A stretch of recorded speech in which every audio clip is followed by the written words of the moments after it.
आज मी तुमच्यासोबत असं एक टोनर शेअर करणार आहे ज्यामुळे तुमची केस गळती अगदी कायमची बंद होण्यासाठी मदत होईल आणि त्यासोबतच तुमचे केस अनेक वर्षांपासून एकाच जागेवरती थांबलेले असतील तर ते देखील वाढण्यासाठी सुरुवात होईल आणि त्याचबरोबर जर तुमचे केस वयाच्या अगोदरच पांढरे होण्यासाठी सुरुवात झालेली असेल तर ही समस्या देखील कमी होण्यासाठी तुम्हाला नक्कीच मदत होईल। बघा, ज्या लोकांनी आपल्या या रेमेडीचा वापर केलाय त्यांची केस गळती बंद झाली आहे आणि त्यासोबतच केस अगदी सिल्की, स्मूथ आणि शायनी देखील झालेले आहेत। जर तुम्हाला देखील तुमचे केस सिल्की बनवायचे असतील, स्मूथ बनवायचे असतील आणि त्यासोबतच केस अगदी दाट बनवायचे असतील तर आपला हा व्हिडिओ तुम्हाला शेवटपर्यंत बघायचा आहे आणि ज्या पद्धतीने हे टोनर मी तुम्हाला बनवायला सांगितले त्या पद्धतीनेच बनवायचं आहे आणि केसांवरती वापरून बघा। त्यानंतर अगदी 1 ते 2 महिन्यांमध्येच तुम्हाला तुमच्या केसांवरती अप्रतिम असा रिझल्ट देखील भेटणार आहे।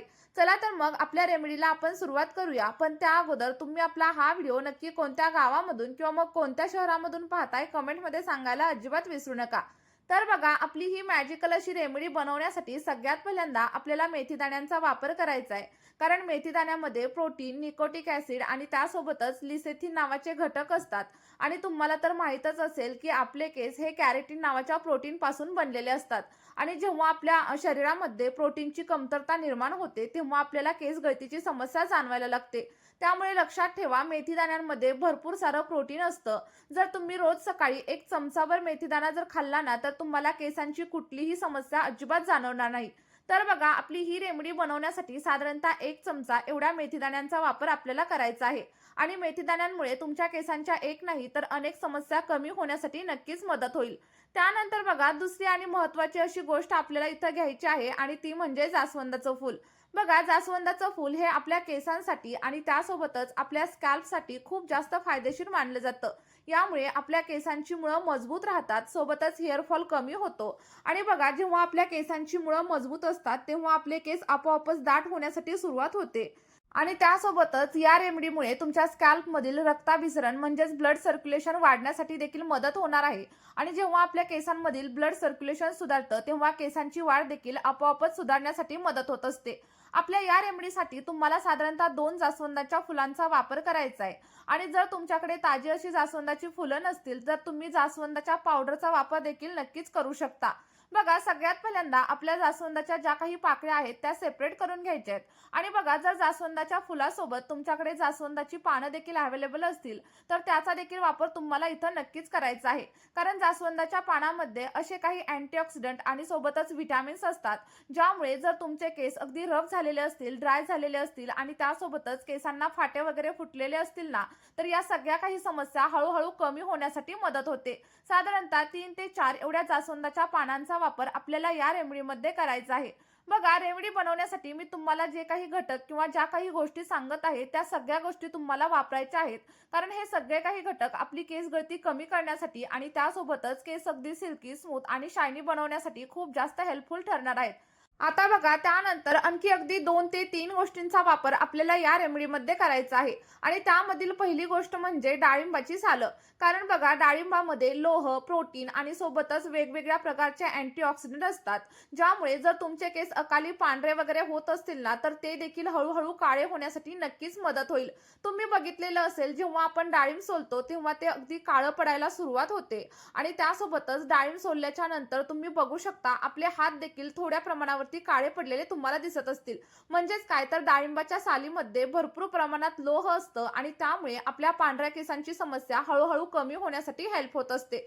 आता बघा, साधारणतः एका डाळिंबाच्या साली इथं मी घेतलेल्या आहेत आणि त्यानंतर सगळ्यात शेवटी आपल्याला इथं बिटाचा देखील वापर करायचा आहे, कारण बघा, बिटामुळे आपल्या केसांवरती नॅचरल बर्गंडी कलर येण्यासाठी मदत होते आणि त्यानंतर तुम्हाला मार्केटमधील केमिकल असलेली मेहंदी किंवा मग केमिकल असलेला डाय केसांवरती अप्लाय करण्याची अजिबात गरज लागणार नाही, कारण बऱ्याच वेळा आपण काय करतो, केसांवरती चमक येण्यासाठी आणि नॅचरल पद्धतीने केस चमकण्यासाठी केमिकल असलेल्या मेहंदीचा वापर करतो।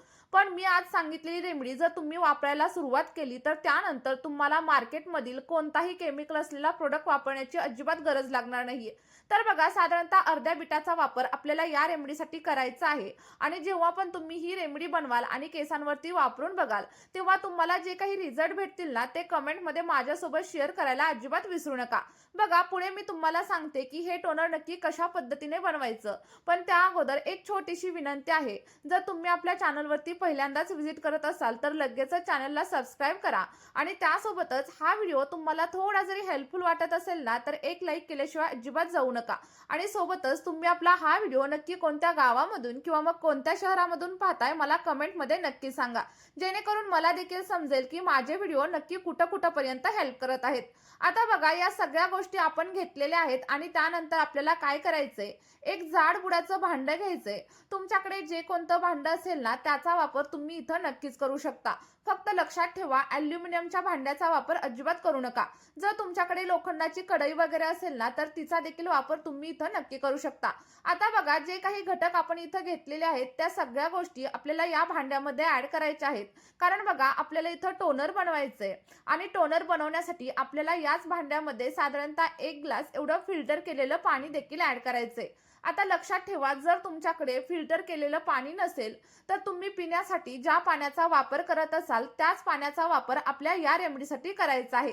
कारण बघा, बऱ्याच वेळा आपण बोरिंगच्या पाण्याचा वापर करतो किंवा मग खाऱ्या पाण्याचा वापर केसांसाठी करतो आणि त्यानंतर आपली केस गळती आणखी जास्त प्रमाणावरती वाढते आणि केस अगदी चिकट होतात, ड्राय होतात आणि रफ होण्यासाठी देखील सुरुवात होत असते।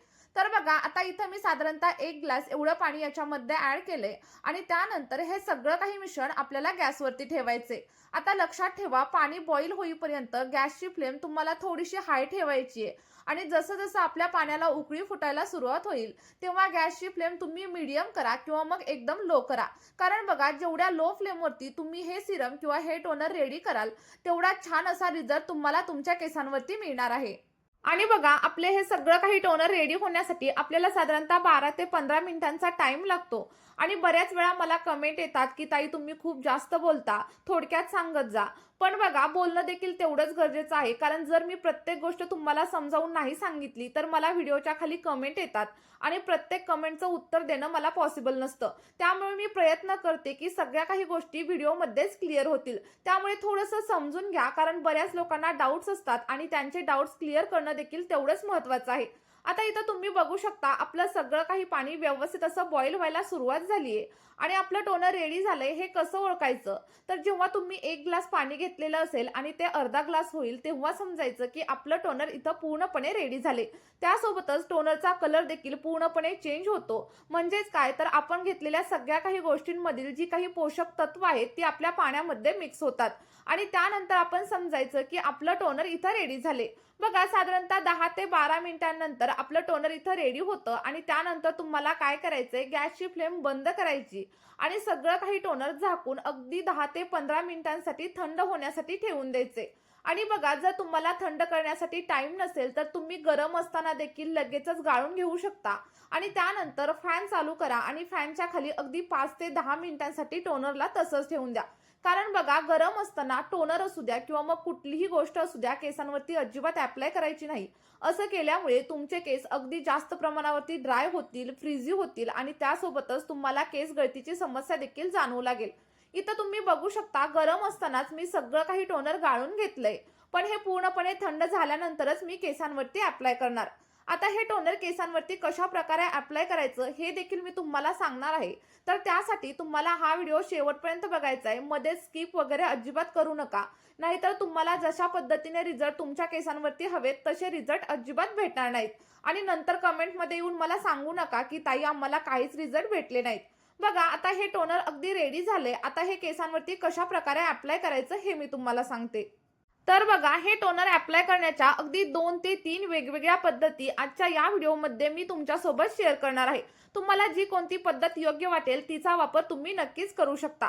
आता पहिल्या पद्धतीमध्ये तुम्हाला काय करायचंय, माझ्याप्रमाणे एखादी स्प्रे बॉटल घ्यायची आहे, सगळं काही टोनर त्या स्प्रे बॉटलमध्ये ट्रान्सफर करायचं आणि त्यानंतर केसांच्या मुळांवरती आणि लेंथवरती अप्लाय करायचं। अप्लाय केल्याच्या नंतर अगदी 2 ते 3 मिनिटांसाठी हलक्या हाताने तुम्हाला केसांच्या मुळांवरती मसाज करायचंय आणि मसाज केल्यानंतर कमीत कमी 2 तास हे टोनर तुमच्या केसांवरती तसंच राहू द्या आणि त्यानंतर तुम्ही अगदी साध्या पाण्याने किंवा मग कोमट पाण्याने हेअर वॉश करू शकता। ही झाली पहिली पद्धत। आता दुसऱ्या पद्धतीमध्ये तुम्हाला काय करायचंय, जर केसांवरती नॅचरल बर्गंडी कलर हवा असेल ना तर तुम्हाला हर्बल अशी हिना पावडर घ्यायची आहे आणि ती हिना पावडर आपल्या या टोनरमध्ये ऍड करायची आहे. ऍड केल्याच्या नंतर व्यवस्थित मिक्स करा आणि तो पॅक तुम्ही केसांवरती लावून द्या. बघा तुमच्या केसांवरती एक नॅचरल असा बर्गंडी कलर येण्यासाठी नक्कीच सुरुवात होईल. तर बघा 2 पद्धती मी तुम्हाला सांगितलेल्या आहेत आणि तिसऱ्या पद्धतीमध्ये तुम्हाला काय करायचंय, ज्या दिवशी पण तुम्हाला हेअर वॉश करायचं असेल त्या दिवशी शॅम्पू या टोनरमध्ये ऍड करायचा, व्यवस्थित मिक्स करायचा आणि तयार झालेल्या शॅम्पूने हेअर वॉश करायचा आहे. बघा जर तुम्ही मी सांगितले प्रत्येक पद्धत फॉलो केली तर अगदी 2 ते 3 महिन्यांमध्येच तुम्हाला अप्रतिम असे रिझल्ट भेटतील. आणि जे काही रिझल्ट भेटतील ते कमेंटमध्ये माझ्यासोबत शेअर करायला अजिबात विसरू नका. चला तर मग या व्हिडिओमध्ये इथेच थांबूया. भेटूया अशाच एका नवीन व्हिडिओमध्ये आणि एका नवीन अशा नैसर्गिक रेमेडी सोबत. Bye bye.